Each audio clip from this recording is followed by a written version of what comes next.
kings die, all of Britain will unite. Welcome back to the channel.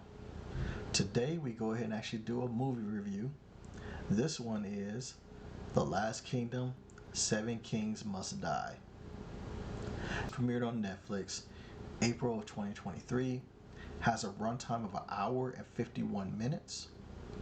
Now this is a historical action drama with a story that goes like this. In the wake of King Edward's death, Uhtred of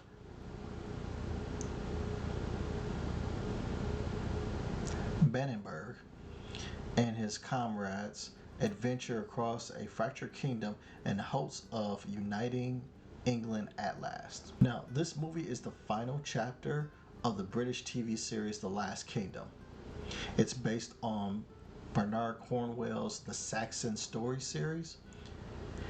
And outside of fans of that series, fans of medieval stories about kings, knights, sword fights, or if you've ever watched Vikings or maybe even Braveheart, those are the types of movies, those are the types of themes that run prevalent in here, and those are the main target audiences for this movie. Now for me, I'm more of a fantasy medieval type as far as like Lord of the Rings, Willow, something of that nature. Things that kind of include like supernatural things or magic, dragons, all that kind of stuff. But sword fighting, gritty fights are something that I like at times too. So I'm kind of like both a target audience and a casual on this, so I'm a little bit on the fence. So that's where I'm coming from, is that I kind of have both perspectives in this particular review. If that sounds like you, or you want to continue on with this review, click like, share, subscribe. Alright, have at thee. Let's do it. One of the things that always throws me off in any medieval story are the names and places of things. Now it takes me like a good 15 to 20 minutes for me to kind of get names right, to kind of put the names in there because they're unusual names and places and all that kind of stuff, and it takes me a while. They always sound foreign to me. Like if I was probably English or Scottish or Irish, I'd probably have a better frame of reference because these are probably somewhere in history books and things like that, and they would be more in my vernacular. But unfortunately they're not, so it takes me a while on there. And honestly, they almost kind of sound like Elvish in like Lord of the Rings or what have you to me. But once you go and actually get to the names and they start to become second nature to you, you can kind of move forward. And I was able to do that around about like 15-20 minutes or so into the movie. I assume most of the cast in this movie is a carryover from the series, and the acting is decent for the most part. I like most of the cast in their roles. I think some of the dialogue is kind of a bit much. I think it's a little bit over the top or what have you. A couple of them that kind of took me out of scene, like that's a little bit too much, it's too dramatic or whatever and stuff. But overall, pretty decent. Alexander Dreymon as Uhtred and Harry Gilby as, look, I heard the man say the name plenty of times on the movie, but I suck at that, so here's the name. But both of them were actually good in their roles. They made me want to keep going to see how the war was going to end. Both of their characters, the personalities, what they were depicting on there, I liked them, and I wanted to see how this was going to go and actually end. They weren't boring in their particular portrayals. The biggest thing though that stands out to me in this movie is the editing and the jump cuts for time. I believe most of this movie is supposed to take place over like a year's time, but the way that it's storyboarded and edited, it makes it seem like this went over like maybe days or weeks on there, and I know that's not the case because it's the way that it's structured. It's supposed to be longer, and that's probably pretty good for casuals because they just want to move the story along. They want to get to like action scenes or whatever and stuff like that. But I think it did a disservice to this particular movie for the overall storytelling. Understanding the length of time of how long it took for like travels, how long villages were under siege, how long there was chaos, all these things, they have an impact on how much you care about the story, the people, and give more gravitas to the fights when they happen. And we didn't do that. We just did a lot of like boom here, now we're here, And I just think that did a disservice to the overall storytelling here. Now they did spend a good time on motivation, so we understood from that standpoint of why people were doing some of the things that they were doing, whatever, just perfectly fine. But again, we weren't drawn into anything because the framing of the time that has elapsed or what have you, we didn't get that. And so we kind of lose perspective on how dire the situations are, how intense it should have been, and things like that. So while we have good motivations, we don't have the perspective of time on there, and I think we lost a little bit of that. Now, anyone that's looking for major sword fights is going to be slightly disappointed to this.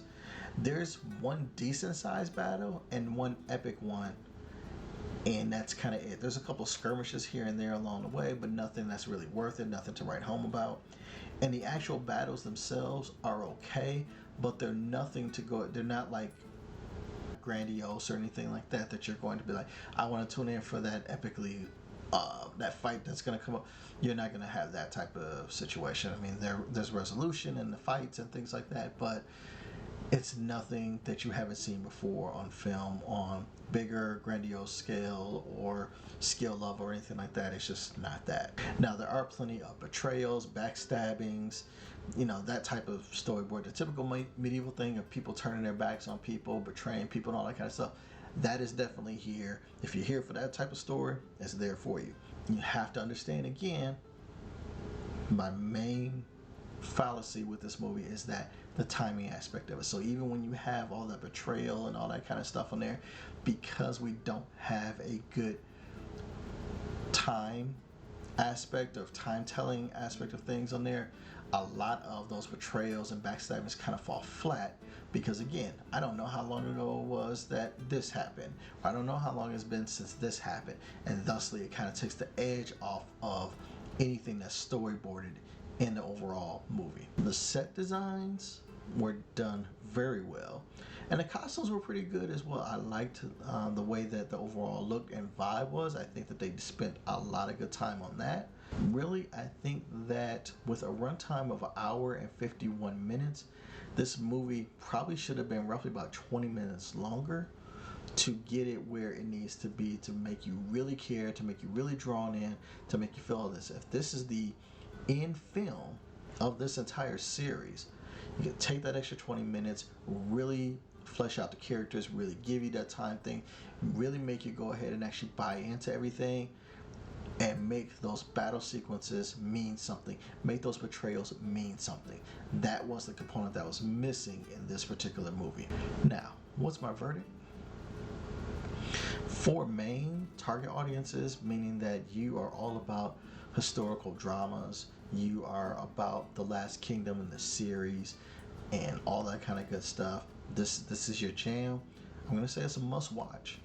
It's the final story of the series. It's decently acted. The characters are likable and well done. And it feels like it's a good ending to a story about England's history that I think it's going to be one of those must watches for main target audiences. For casual, I'm going to say it's just throw it on your playlist. Take a look at it at some point in the future. It's not an epic movie that must be watched right away, but it is a movie that has entertainment value as a medieval time story. The characters are good to vibe with, and with a short amount of runtime on there, it's going to give you a quick, decent movie that will go and actually satiate if you have that swashbuckling type of feel that you want to go and actually vibe into on a particular day. So again, for main target audiences, I'm going to go ahead and actually say it's a must watch. Watch it, within the first 30 days. For casuals, go ahead and actually just add it to your playlist, watch it on a lazy afternoon, and see if it's for you. And that's what I have for The Last Kingdom, Seven Kings Must Die on Netflix.